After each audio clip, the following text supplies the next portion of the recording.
నమస్కారం.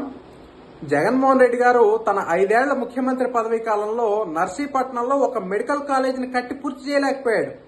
కానీ చంద్రబాబు నాయుడు గారు మాత్రం 5 ఏళ్లలో రాష్ట్ర స్థాయి రాజధాని కట్టి పూర్తి చేసేయాలని గతంలో ఈ పెద్ద మనిషి చెప్తాడు.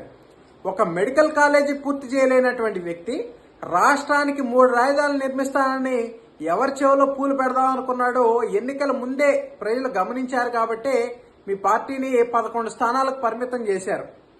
ఇక నర్సీపట్నం పర్యటన సందర్భంగా వీళ్ళ పత్రికలు ఏం రాస్తారని జనాలు పోటెత్తారంట.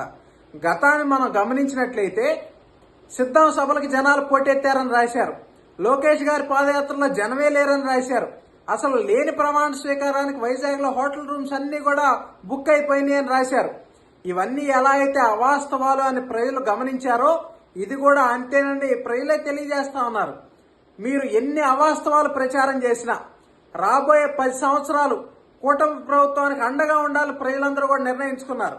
గత 5 సంవత్సరాలు మీరు చేసినటువంటి అరాచకాలని ప్రజలు అప్పుడే మర్చిపోతారని భ్రమపడకండి.